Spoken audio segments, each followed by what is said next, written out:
Hello and welcome back to another episode of One Kick from Glory.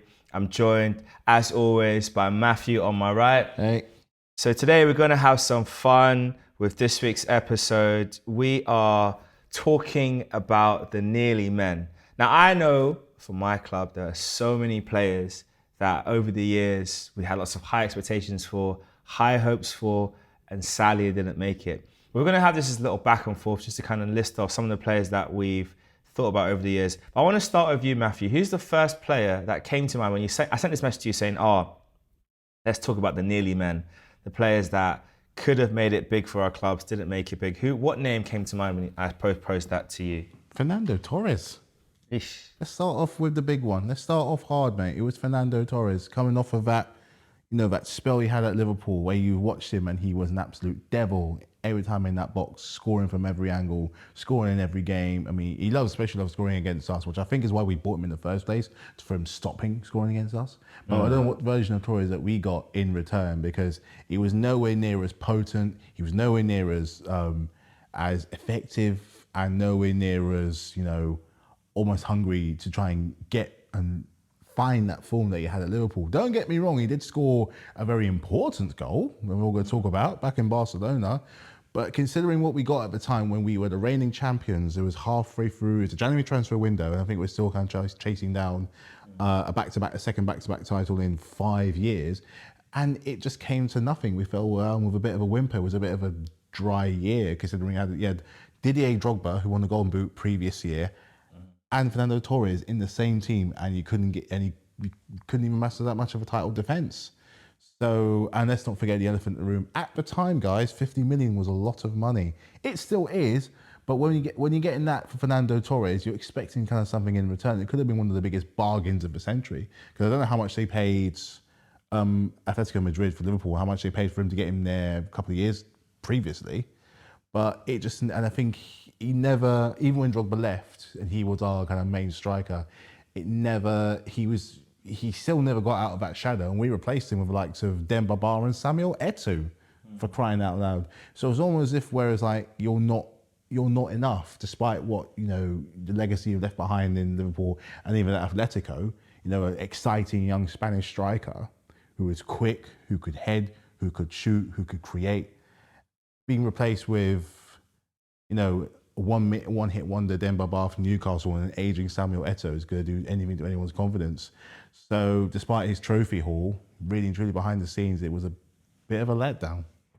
Yeah, I think that's a bit of a shame. You never want to have a player coming in and they just don't live up to their own expectation, their own standards. And I know with Torres, it was a disappointment for everyone except Liverpool fans. Maybe Liverpool a little bit, because you sold him, and he flopped at your rival. So it's not so much for the way he left was kind of diminished. But yeah, that's a big one. My first player I'm going to name. I've got quite a few players. I'm not going to name the obvious ones just yet. We'll get to them soon. I'm actually going to name Japanese international midfielder Junichi Inamoto. Signed him in 2002 off the back of the World Cup. He looked great at the World Cup.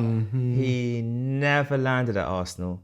We're still waiting for him to arrive. Such a shame, because he came with such pomp and such reputation, and Japanese football at the time was just so exciting, because you had him, and I think it was Nakata as well. There was one guy who played for Celtic who could it was a guy who played for Celtic. He's never really, a bit of a whimper as well. Poor Inamoto as well. Great name by the way. Great name by the way. Why are you getting that on the shirt? But yeah, one of the failed purchases of a poor Arsene Wenger. So where did he go in the end? After us, he had a good career at Fulham. Also went on to Galatasaray and then Rennes. He's still playing right now. Is he? 34. He's still playing in Japan. So, Inamoto, it's just a shame it didn't quite work out. I mean, it was great for us in terms of breaking into. Well, I want to say breaking into the Japanese market, because just us having Arsene Wenger alone was a big kind of flip and a big positive for our exposure over there. But I think if his career had worked out the way they were believing, that would have been a great selling point and a great kind of forward progression for the future Arsenal. Who's your next Chelsea guy? I'm going to do two because they came in the same year, and it's a year that I want to forget, but we're going to go back there. We're going to go brutal, guys. So get ready. It's not going to be easy for the next few seconds. Falcao and Pato in the same year. I always forget that Pato was at Chelsea. And in fact, I got something to say about him a bit later. But yeah, I always forget that you actually signed him. I just remembered it just now. Because I remember Falcao, because I think he was it after his stint at Man United or was it before? I think it might have been after his stint at Man United, because we were the reigning champions at the time, where I think we just walked our way to a title, but problems started to come by in the game that we actually won a title against Crystal Palace. We were meant to blow them away, because our team is one of the tightest teams we've had. I don't think we've had a tighter team since probably when Conte won the Premier League. But problems started to show. And the next season came, and then all the drama with the physio and Jose Mourinho, and then we just started dropping tools like it was nothing and losing left, right, and centre. We got on the likes of Pato and Falcao, but particularly Falcao because he had a bit of a reputation already. I think he was instrumental in beating us in the Super Cup back in 2012. And how did he return our favour coming to Chelsea? With a big, fat, stinking 0. Not a single goal. I know you're probably coming off of a bad time from Man United, but yeah, it's still Falcao for crying out loud. And I think after that, we went back to, I can't remember where he went. He was firing again. Yeah, he went back to Monaco, and then from Monaco, he went on to Galatasaray. But yeah, he scored a goal for you. He did score a goal. 10 games, 1 goal. 10 games, 1 goal. Only 1. But I guess it just doesn't really count for anyone. It's so forgettable. That year, that 15, 16 years, like it's almost one of those things like Fight Club. We do not talk about it because it was a black time, very dark, bleak time, and those two players kind of represent everything that was wrong with that season. Everything that was wrong. Not even hitting could get us back into the top 6. Poor. So yeah, I'm going to do 2 because it was brutal. So yeah, so it's fine, guys. It's all done. So let's talk about Pato. Ultimately, I think when you look back on he's playing in America right now, and he's, I think he shared a few tweets looking back on his career and just like being grateful for the life he was able to have anyway, and the other things in life that he's been blessed to have had. But he's one of those footballers that you will look back on as one of the nearly men. So immensely talented. The things he was doing as a youngster in Brazil, even when he went over to AC Milan, there's just the hope of here we go. The next great Brazilian has arrived, and just injuries have just robbed us of, an incredible career. He's had a good career, but not an incredible career. And he's 2 stops lower than what he should have been. I think he came into a really poisonous environment because the players kind of down tools literally to get Mourinho out, and it took us a very long time to actually pick up and get back to eventually a somewhat of extremely mediocre 10th place finish. Like you said, the injuries didn't help, but it just goes to show if we had that bit more of a nurturing environment to explore one of the most exciting talents at the time, he probably would still be with us. We probably would have locked him down at a crazy price. But imagine, we could have been taking on from like Hazard, because Hazard was, we were always wondering, is he going to stay? Is he going to go? I mean, obviously didn't go for another 3 years or so. But yeah, it was just really upsetting to see. I did feel sorry for him. I mean, I don't feel sorry for Falcao because he was already an established player. But Pato, he had places, could have gone so differently for him. Yeah, it's just a shame that it just wasn't able to hit those heights. It's a shame he just wasn't able to, to make it. My next player, I'm going left field a bit. I'm going to pick the obvious one. I'm saving my obvious ones, but I'm going left field. This is a player who anyone that's an Arsenal fan that knows about the Arsenal Youth Academy, we know about. There's 2 players in particular where everyone knows about. One made it to the first team. This guy didn't. I'm talking about Arturo Lupoli. Him and Nicholas Bentner, the partnership they formed back in youth level, it was ridiculous. The goals that man was scoring for us back then, incredible. Never made it. Never ever made it. He's back in Italy playing in the B division. But it's just a shame. He never was able to translate that ability to senior football. I think he had some bad loans as well, which didn't really help him. And he also got homesick after a while when he was on the verge of breaking into the first team. I remember between the 2 of them, I rated him way higher than Nicholas Bentner.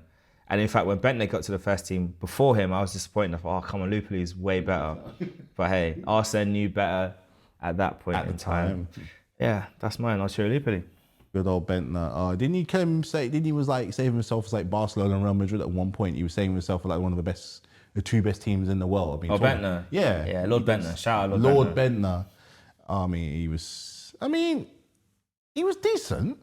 He was decent, but I just don't. I think when I looked at him sometimes when looking at Arsenal play, because when he was there at the time when you were playing like fancy football, so you weren't necessarily winning, but to watch, you were the ones to watch because you were playing like you had the likes of Clive, you had the likes of Gilberto, Javinho, you had Riziki, was it Eduardo da Silva? I want to say. Yeah, Eduardo was here at that time. Yeah, injury play, great player though.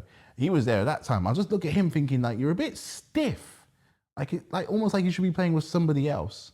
But can't. I mean, I think he got one good goal return one time. But I mean, look, Bentner will always be a cult hero. And when I say that, he's not an Arsenal hero. Let's just make one thing clear. But he's a player we will never forget. I remember when he came off the bench against Tottenham in the derby and scored with his first touch from a corner, headed it down, brilliant goal. And he that's the thing with Bentner. He was capable of providing moments like that, those crucial goals, just being effective. It's just that he never really kicked on. No. Because he wasn't the quickest, but his height, his physicality, there was another level that we could have gotten out of him. And he just didn't. And he's even admitted it himself. He didn't take his career as seriously as he should have done. And he should have made more of his time at Arsenal. But yeah, that's true. Who's next up on your list? I'm going to go with one of the ones we first won our first Premier League back in 2005, where he came in, kind of stunk, but still won the trophy. I'm going to go, again, a bit left field, one we might have forgotten about, and that's Malachi Kezman. Okay, before you continue, he is one of those strikers when he was at PSV. They had the Batman and Robin, him and Ian. I was a massive fan of his, massive fan. So when I heard Chelsea were buying him, I was like, okay, finally, Kezman's coming to the Premier League. We're going to get to see this great striker, test himself at the next level. He's going to be bagging in goals. He's going to be scoring. The goals never came. I think he scored like, 5? If I'm off the top of the head, I might be very, very wrong. Might be even less than that. But yeah, I think he came in, and what number did he wear, guys? What number? Shout points out there for what number he wore. It's Chelsea, so you all know what he wore. If he flopped, he wore the famous number 9. Same number as Aubameyang. Same number as Aubameyang, which I find quite bizarre. Or someone's feeling really brave, or maybe walking under signs or ladders or something. But yeah, another disappointment. But I think we overshadowed it because we won the league the way that we did, and we stormed it. And he had other players around him, like Good Johnson, who stepped up. We had Drogba, who stepped up. We had Jeremy. We had Makelele. It was almost like we kind of let him do his own thing, because I think like he was going to be going anyway. Stink out with joy and just go and see it by. But it was disappointing to see that he didn't stay on for at least another season to link up properly with Robin. Because Robin, while we got good from him, we didn't get the best of him. But I can't in my heart say that he didn't reach his full potential. He just didn't reach his full potential at us necessarily. He kind of reached that when he got into, but especially at Bayern Munich. Especially at Bayern Munich, got his absolute best years. But yeah, Kezman's got to be in one of there. Bit of a disappointment, but he got a Premier League trophy for it, for doing jack nothing. It lasted one season for you, and he got 4 goals. So he scored more than Falcao. He did score. It's not bad. I could score more than Falcao. But yeah, it's a bit of a disappointing spell for him, and it's just a shame that, like you said, he wasn't able to translate over, the promise what you'd hoped for. Yeah. From the Dutch league into the Premier League. My next player, I'm going a bit fun now. I'm picking a guy who he's retired now. He retired on his own terms. He fell out of love with football. Going over to England. English player now. It's Mr. David Bentley. Now, David Bentley. Now, the thing with David Bentley is that when his time in the Arsenal academy, it's just a shame. I think his playing career, it's like he was in the wrong generation of youth players coming through, right? It's kind of similar to the discussion you could have about Neymar in terms of like, he's kind of in like, it's a shame that his career peak is while Ronaldo and Messi were still in a part of their peak and starting for it to dip out. Like, he's never gotten the recognition he deserves. That's Neymar. And with Bentley, when coming up through the academy, 03-04 season, trying to break through, and it's like you look at that team ahead of you, you ain't gonna get in. Nah. Where are you gonna get in? And even he scored an amazing goal in the cup an incredible chip, like off when he against, I think he's at Middlesbrough, but he Yeah, scored an incredible chip, Middlesbrough, yeah. right? And you looked and you thought, technically, this guy, he's got it. He was He's a got baller. something. He's a baller. He is a baller. You know, and it's just a shame that because of just a bit of impatience on his side, and just there not being a clear pathway, he decided to leave, wanted to start, make his own way. Obviously, he went on to play for Tiny Tots down the lane, scored an incredible goal. Lobbing Manuel Almunia from the halfway line for Tottenham against Arsenal at the Emirates. So I gave him that. It was an incredible goal, like exceptional technique. But what did you guys have to show for it? Nothing. But anyway, so but yeah, I think for me, I look back on his career and I just think, man, there's more that could have come. Yeah. But ultimately, as he said himself, like, he kind of fell out of love with football and he retired. I think he retired at age 31. He was young. No, maybe 29. It's either 29 or 39, but he was very young quite when he did it. Yeah, he had time to kind of improve. Wasn't he? He was part of that. He went to Blackburn, didn't he? He's the one who went to Blackburn. He was part of that group of ballers. Blackburn had some ballers. They had to go with him, Pedersen, Benny McCarthy. They had Friedel. They had Tugai. That's what had someone else. They had David Dunn. David Dunn. He was techie, but always seemed to just kind of, sometimes fall over his own feet. Yeah, it looks a bit uneasy. Savage was he was gone by then. He was gone by then, yeah. But they had some ballers, and I think he found some of that form when he was there, because that's when they were like punching the door for Europe. And then he left and went on to Tottenham, who were obviously going on their bigger adventure for Europe. But it might, that pressure, that when you're falling out of love with football, one of the worst things you can do is try and get it somewhere else where the spotlight's just that little bit bigger, because they were on to punching that hole. Never mind they're in the Europa League, or back then the UEFA Cup, punching on for the Champions League. I just think like it was a bit too much of a powder keg for him, because Blackburn in comparison were a bit of a smaller club, but he made himself as an established name there. He established himself pretty much at Blackburn Rovers. So, and he was a great talent. Such a great talent. I just forgot about him, but his dead ball was like, he could have been like Beckham-esque. Yeah, I mean, I think a lot of times the media did kind of dub him the next Beckham, and that was sort of the the name that was being put towards him. But unfortunately, he didn't quite make it. Yeah. Who's next on your list? And this is one, I've seen it recently. I'm going to go with the route that you've done. We'll go for one of our youngsters. To be fair, I could go for a lot of our youngsters, because the Chelsea Academy is good, but it's cruel, because you can cripple sometimes. I can go for likes of Josh McEachran. There was Sam Hutchinson, who had to retire for a really bad injury. But I'm going to go for one that did make it. He did play for the team, but he ended up functioning somewhere else, and as a result has now got a place in the England team. And I like this player. I think he's fantastic, and I wish we kept him. And that is Fikayo Tomori. See, that's a hard one though, because I wish. I'm not saying that, but it's not his fault. It's not his fault why he didn't make it. It's not his fault. He just wasn't selected. But now seeing what he's doing over at AC Milan, in another well-established team, I just wish we saw. That was one thing that Frank Lampard got right, was playing him. One thing that he got right, and especially after that we had the only thing. One of the only things. I mean, I take him over Malang bloody Sarr any day of the week. I just wish, because Tammy, he got somewhat of a chance. I think he was our top scorer at one point. Mason's definitely got a chance. Reece got a chance. Gallagher's lately getting a chance. It would have been nice to see him. I think he would have done good in our back line. To nice as he, but we're on the opposite side. We got Trevor Chalobah, but through no fault of his own, and I don't think he's probably ever come back to Chelsea. I think he's very happy very, very happy in Italy. I think he's wanting on the Serie A last year after God knows how long, and an England spot. I don't think he needs to come back at some point. But if through no fault of his own, it's a controversial one, very controversial one. I'm going to say him, but I would like to have him back. I'd love to see what more he could do. Do you feel like that ultimately is one of the big failings of your team? The fact that there's been so many talented youngsters that you have, for one reason or another, not given an opportunity to make it into the first team, who have then gone on to be successful elsewhere, or even players that you've signed and you've been a bit too impatient with them. I mean, there's two that come to mind very quickly.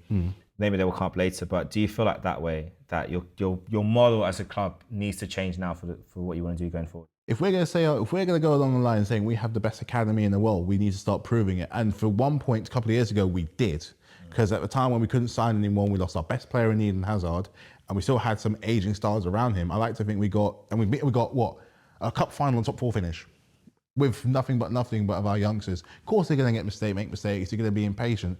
But actually, at the time, it was actually quite exciting because this was the first time in a very long time that this was something completely and utterly different. We couldn't just simply write a check and solve our problems. We had to work with what we got. And to be fair, I was really impressed and happy. I was impressed with what we got. We got, of course, with the level of expectation we had, it was never really going to carry on. But it was good to see that, even without all the money, we're still good for a top 4 finish. But for, and this is something new we could have gone on with, be a bit more sustainable, and for a few years' time, maybe down the line, start to build around it, work around it, have some proper ingrown talent that we have grown from our own stock, how I used to do back in the day, back in how it used to be before the money came in, and prove a point. That would have been such a dynasty to start with. Can you imagine doing that and winning your first FA Cup for after, 3 or 4 years with just those players, and then going on and on and on and on and on? You establish something great, and something that's as great as it was when winning all these trophies. To establish a legacy is the ultimate goal. That's what you want, is legacy, is history, heritage, something like what Real Madrid have, basically, pretty much. So yeah, but hopefully something that changes under Todd Bowley eventually. Well, I think that's the next stage, isn't it? I mean, we talked a lot in our previous podcast about the importance of football heritage, and you only get that from, it's built over time. Mm-hmm. Winning stuff matters, how you win stuff matters, but it's a time thing, and that's why clubs like Paris Saint-Germain, like Manchester City, to an extent yourself as well, because you would be in that bracket. Mm-hmm. You've not been around long enough. You don't have that breadth of history in terms of success in the modern era. And obviously we can look back and your club has had success over the years, but it's going to take a while for you to be in the conversation of to become a legacy club. It's going to take a long time. Probably will never be one, but you might have to carve out a new category for yourselves to have that seat. But yeah, I think it's interesting. I mean, Tomori, I think it's just a crying shame the way how he was allowed to leave. And let's be honest, Chalobah's okay, but he's nowhere near the level that Tomori was at when he was playing for you. You mentioned Sarr. We don't need to go there anymore. We know how bad he is. I mean, it's just terrible. Absolutely. But speaking of players who, the level wasn't quite right, I'm now going to mention a guy who I think a lot of Arsenal fans look at with rose-tinted glasses. Now, depending on, there's some clips of him circulating on social media the past week, and people were saying, "Oh, look." They said, they were saying this guy was better than Jack Wilshere.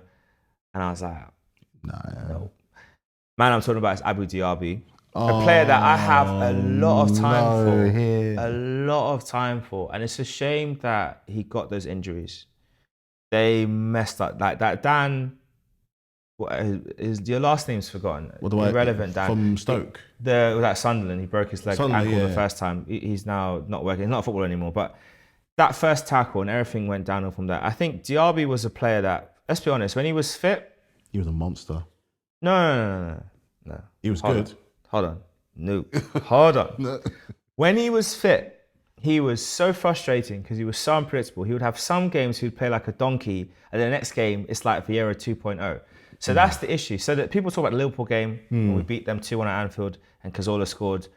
Diaby was a monster. There's a game against Aston Villa, the season prior to that, Diaby was unstoppable. But that's all we have from him. There's moments. There's not been a consistent run of games when he was like playing at a 7 or 8 out of 10. He averaged either 3 out of 10, 4 if you're being kind, to 8.5 out of 10. There was no middle ground. The guy there was no baseline performance. It's just either exceptional or really bad. So yeah.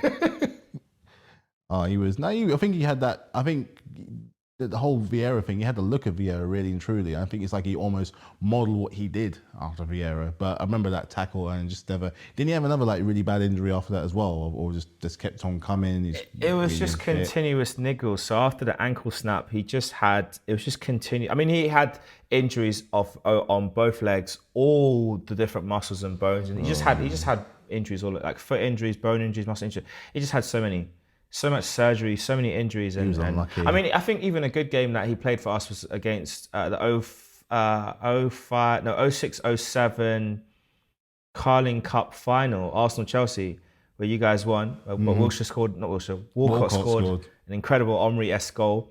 But Diaby looked great in it. He also had the incident when he tried to kick racism out of football, but that's neither there.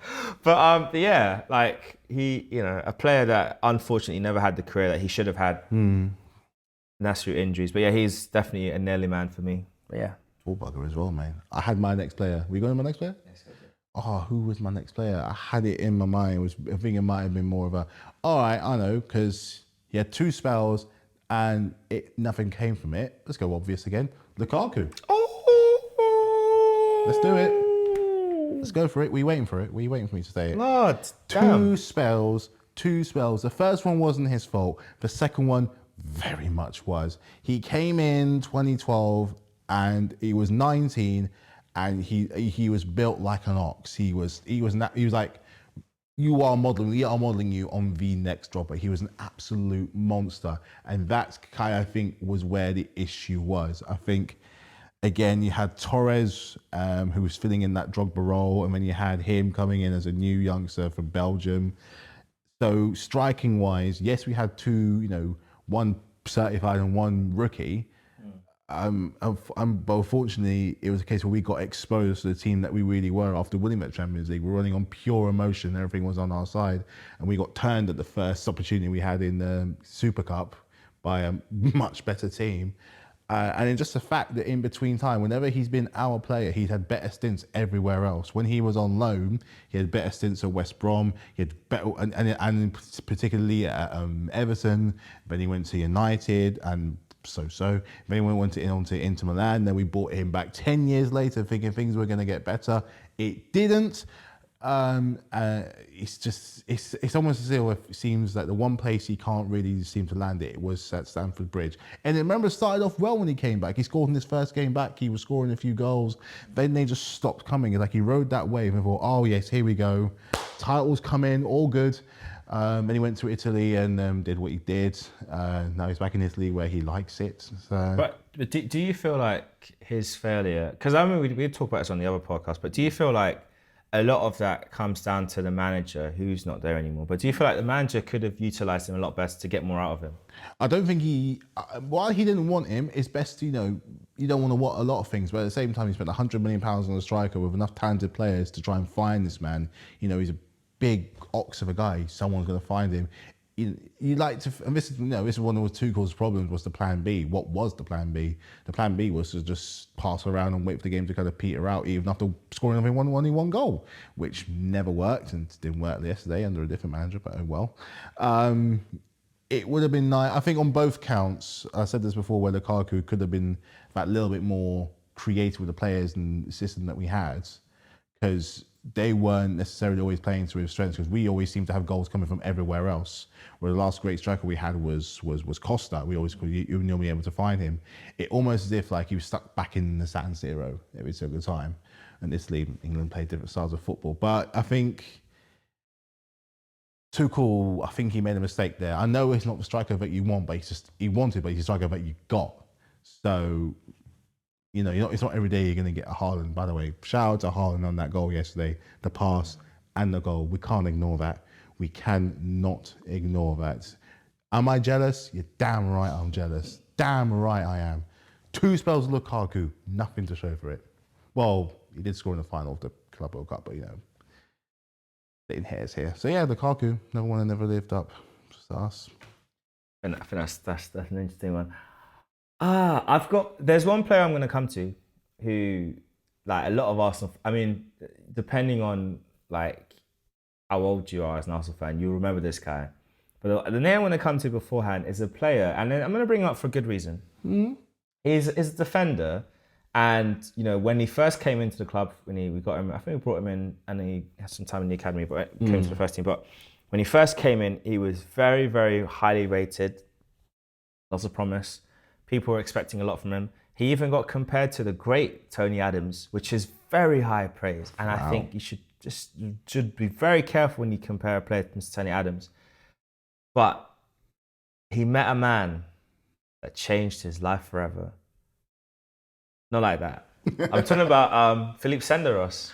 Oh, He got absolutely bullied into submission by the great Didier Drogba. Now I bring him up because, again, like I said, he was very highly rated. The coaching staff really believed we had got a gem. He's a very intelligent player, speaks multiple languages, had a good frame to him. Not the quickest, but he had good anticipation. And then Drogba came along. Why did you set your bully loose on my player?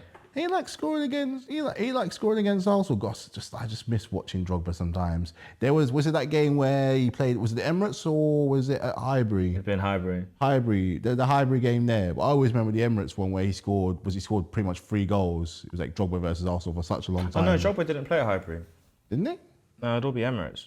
Yeah, I think Highbury was like almost. We never won at Highbury when. When did Drogba joined in what, 05? 04 or 05. So he would have played at Highbury. Yeah, he would have done. Yeah. Yeah. I don't know. I think. No. It is the Highbury game I'm thinking of where it started when we were wearing the red currant kit at home. Yeah, the last season. Yes. Yeah. And you were in blue. And just.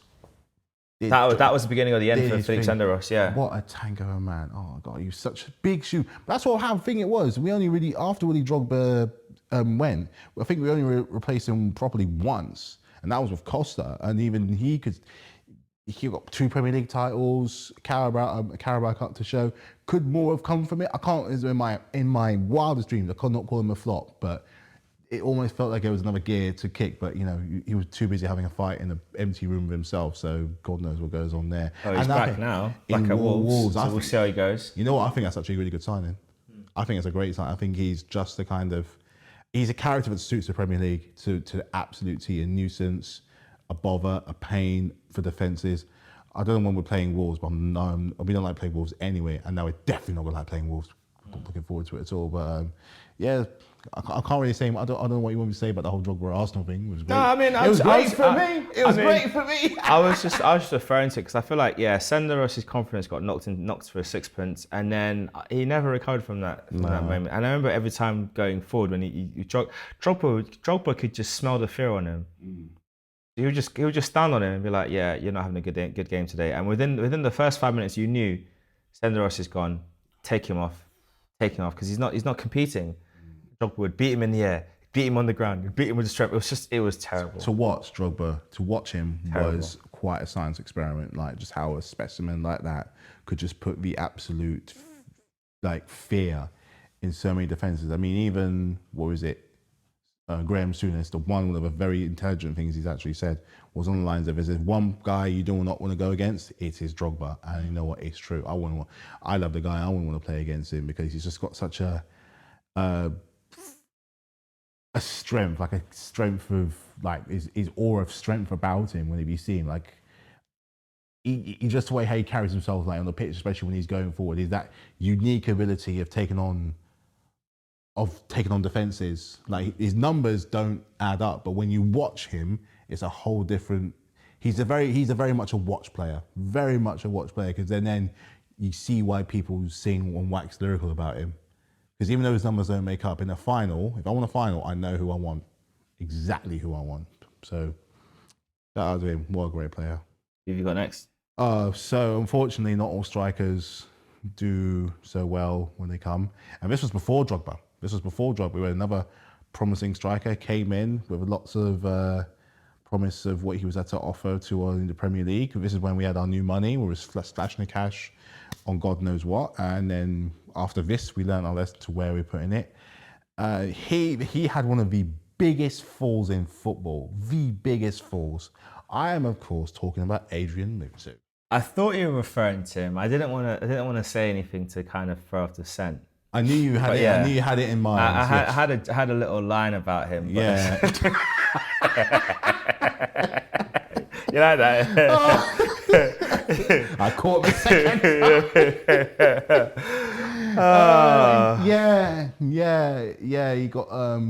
He got into the line of duty, so to speak. Don't do it. That's what it was. And it went wrong. Every time I look at the paper, it just kept going wrong and wrong and falling down. I mean, the teams he played for after that, I couldn't tell you who they were, but he owed so much money back to so many different people, and he was so good is what the thing was. What was going through his mind? You were getting paid so. Do you know who the owner was? You were going to be set for life, so much money, but I don't know. I think he had too much fun when he was here. Way too much fun. But yeah, such a shame. Such a shame. He was fun to watch. Really, really fun to watch. Yeah, it's a shame it didn't work out. I remember when he came to the league, the 03 or 04 season. 04, the year before, yeah. Terrorising defences, such strength, such speed, great technical ability, and his ball striking. He could hit a ball. He could hit. And you're like, okay. So I've got another player, flashy feet, a young academy prospect that a lot of us Arsenal fans, when again coming up in that 05, 06 era. When we saw this guy play, we were like, okay, we've got a baller on our hands. Let's just ease him through, and we're going to be laughing. I'm talking about Mr. Quincy Owusu-Abeyi. Oh, yeah, mate. Oh, there were some names back in the day, man. They had some names. Mate, Quincy was like, obviously Dutch winger. The step over, the guy's feet were like lightning. And he's lefty for dead. Like he was so good. He could dance, man. He was a dancer. You know, he could give Robinho a run for his money. Just a little bit, a run, not be better than, but give him money. But yeah, it just didn't work out for him. I just don't understand why he was never able to really cement a place. Went out on a bunch of loans afterwards, Portsmouth, Cardiff, Birmingham. But yeah, his career just kind of fizzled out. It's just a shame. I think it's one of those players I look back on and think, why? Exciting. There was so much in those magic feet. Super exciting player. He was exciting. It's kind of like could be like a bit of a clutch player maybe if you could actually work out what he was doing, because he reminds me of like, say, a Saint-Maximin, and especially like someone like a Balassi as well, with a quick feet and just looking like he's having fun playing it. Unfortunately, having fun when you're playing doesn't necessarily translate to when you're on the pitch, when you need to win a game. And I think he was having too much fun out there, but not necessarily translating into results. Speaking of Yannick Bolasie, that's one player that streets will never forget, 100%. But also a player that I sort of wish he was part of the Crystal Palace setup now. Oh. You know what I mean? Like, could you imagine adding him into the mix that they've got? It would be. I mean, Zaha would have to play up front, to make it work. But could you imagine Bolasie on the left? Elise inside, Eze inside, Elise on the right, Zaha up front. Oh, mate. Sauce. Spread that sauce, man. Craziness. Crystal Palace, and just youthful, fun, energetic, just unpredictable, raw, young talent. Crystal Palace is the great bed for. Roy Hodgson's got a lot of things wrong, but he didn't get Crystal Palace wrong. And it appears now that Patrick Vieira's doing quite a similar thing. I mean, quite a shame, and maybe to our benefit, that he couldn't get Conor Gallagher. Can you imagine Gallagher in that mix as well? Oof, goals. Never mind at the back, but goals, and just, goals really. Yeah, it's just a shame that, you know, it's never came from what could have been. Absolutely. Still a good career did Bolasie. I think he's still playing or looking for a club. But I think the last member he was at he was at Palace. Yeah, he was at Middlesbrough after that, and he was at one of the other clubs in the Championship. I'm not sure where he's at now, but yeah, Bolasie definitely one that I think a classic, clever player. I think right now he is playing for a Turkish team, so it's all going. That's all right then. Still going. He's only 33, so not that much older than same age. Just like his injuries have messed him up. You know, he was on loan at Middlesbrough last season. Yeah. Well, this club and Middlesbrough, so he kind of split his time between the two. But yeah, we'll see how it goes for him. But yeah, we will now. Who have you got next on your list? How many more are we gonna do? How many more we got? I say we do one more each, and then we have our controversial take. Okay. Well, this one I think will land. Well, my last one, and this is a guy that had been passed around like a hot potato. You're probably guessing already. He's passed around at a hot potato, and he didn't actually. When he left, we actually saw the potential that he could reach, and even then, he couldn't reach it at a time where this was one of the most exciting front threes in the Premier League that was this close to winning the Premier League. This close to actually winning it, bar result that was actually playing against us, right? So this player right here, who I actually really quite admired, but it never really stuck, is Daniel Sturridge. Oh no, Daniel Sturridge. that's my guy, man. I liked him when he came because first and foremost, he actually came from Manchester City. Yeah. Then he came to us, and then eventually he went to Liverpool. So that's 3 teams he's crossed the path who would eventually win Premier Leagues. I don't think he holds one single winner's medal. I'm not entirely sure how right I am about that. He won a Champions League from doing 25% of the work, but then he went to Liverpool, part of that deadly front three, and was inches away from winning a Premier League title. Probably should have won a Premier League title if it wasn't for his captain making his slip against none other than Chelsea.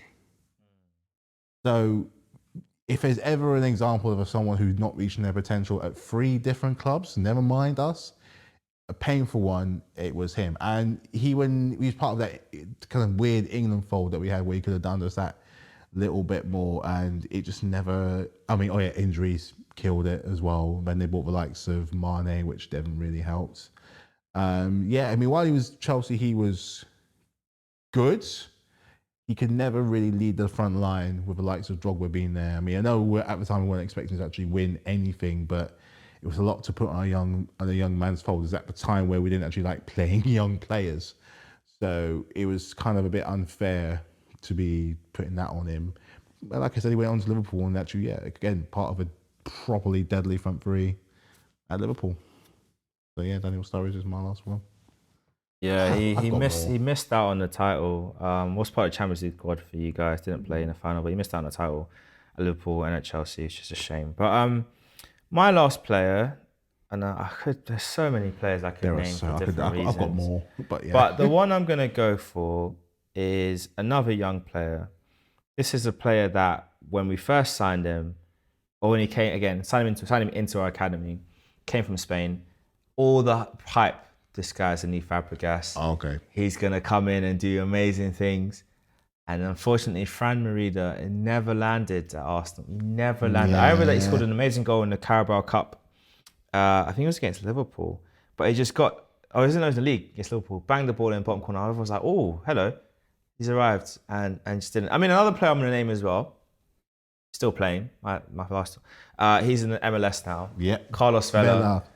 Mr. Chips. His ability to chip a ball, like, such a deft touch just to scoop it up and get it over a goalkeeper and drop the ball down dead in the net. Amazing. But again, these two didn't quite make it. He found his feet in MLS though. He's amazing in MLS. He found his feet in MLS. Yeah. But it just goes to show sometimes with some players, you need to find the right level to get the best out of your performance. And speaking of that, like, this is an interesting one, right? Because obviously we're talking about hippie nearly men that have made it, and you had a point about an international player, or a player on the international stage that didn't make it. Who's that player for you? He's not a Chelsea player, but this is very controversial. I've had time to think about it, but I'm still convinced that I'm justified in saying it because I think on both sides, on the player and on the nation and as the fans, we have to hold ourselves accountable for why it didn't work. And I'm going to say it right now. Here we go. Wayne Rooney is not an England legend. Okay. He's not an England legend. He's a Manchester United legend, but he's not, for me, he's not an England legend. But there's different points from where I'm coming from. First and foremost, from a fan point of view, we can pick moments where things gone wrong to the point where he swore back at the camera, but also to the point that we pushed him at such a young age onto the stage expecting so much from him when striking options at the time were not exactly class leading. We know we had someone like Owen who was riddled with injuries. And then I remember he first broke on the scene when he scored that goal against you for Everton. And in 2004, I mean, people need to remember that Wayne Rooney, when he first came on the scene, was an animal. He was a beast. He was a monster. He was young. He was fearless. He didn't care. I mean, one of the best goals he ever scored was against Newcastle United. He just got booked and he just 35 yards, top bins. Loved it. 2006 is where the problem started because he had that one properly good tournament to establish himself. I think he got to the quarterfinals in the Euros. This was before Ronaldo gate, by the way. Where it started going wrong was 2006, one of the last games of the Premier League against Chelsea. We were already winning the league anyway. This is where the problem started because this was that famous word that we would say for years on years called the metatarsal, where it was a horrific, I think it was a tackle with Paulo Ferreira, really unfortunate injury. All eyes on him for the World Cup in literally 2 months' time. And it would have been safer for him not to come, but he did.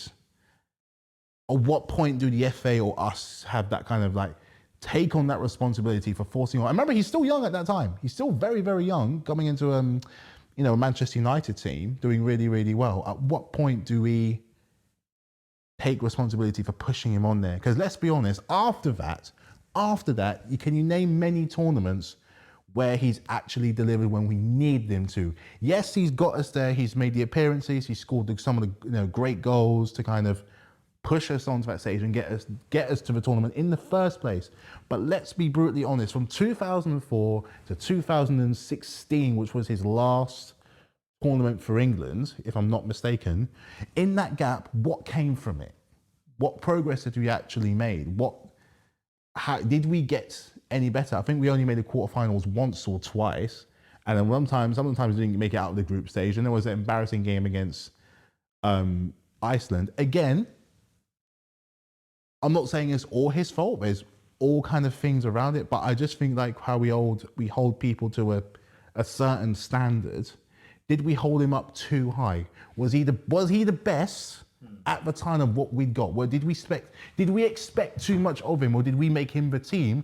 Was it Wayne Rooney and everyone else? But you have to remember, he is still our all-time leading goal scorer. He is an all-time leader. 3 goals away from Harry Kane's behind him, but he is still the number one. Yeah.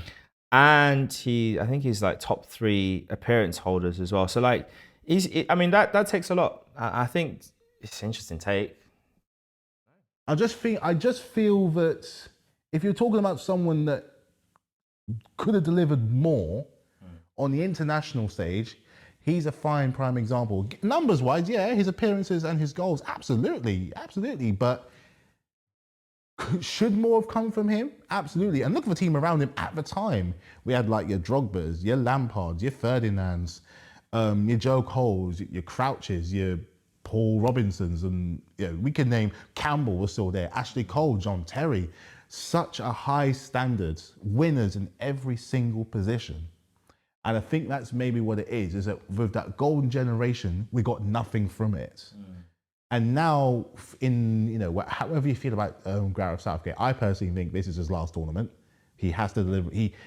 I think he shouldn't have this tournament as his last tournament. I think they should get rid of him as soon as possible because we have an opportunity to get to the final. And win.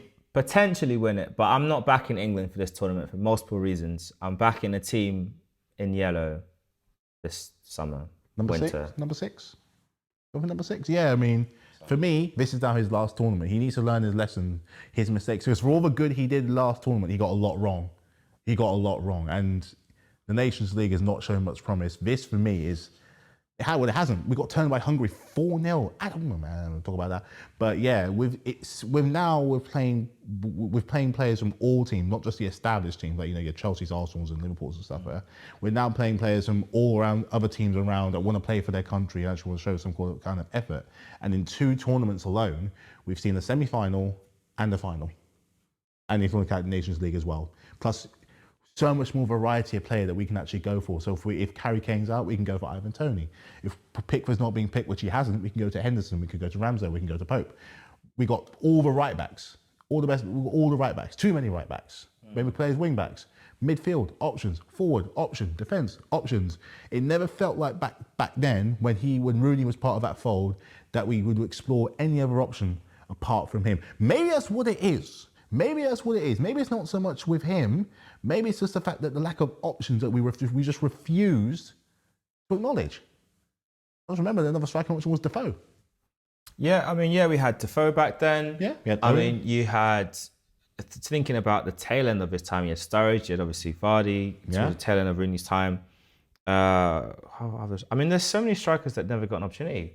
Andy Carroll. Andy Carroll, Dean Ashton at a point in Yeah, time his should have been given an injuries, opportunity to get. I know that he yes. got injuries as well, but I think he should have had a chance in the So national sad team. for him. So he was a So great yeah, I player. think you got a point that there was many strikers that were overlooked. Maybe some of them weren't good enough, but We never knew. We never knew. We never knew because he was the only one. Even after really, what made it worse was, and this was encapsulated not so much in the World Cup of 2014, which was beyond dreadful because we didn't even get out of the blooming group. But I don't think that one was as bad because at the end of the day, you had Costa Rica, Italy, and I think, well, we had someone else in there. But I can get taking losing to Italy. We did it last year after all. The Iceland game, that was when I knew long before that this guy is on the brink of being finished because you had at that season, Premier League season, you had Harry Kane and Jamie Vardy, okay, top 2 English goal scorers, 50 goals. 50 goals in that one in that one season. You would think, a blind man looking the other way would think to start either one or both at the same time. Do you know how many goals in Euro 2016? Do you know how many goals they scored in the tournament? 1. Unos. 1. But who was up front? He was. You know who was taking corners?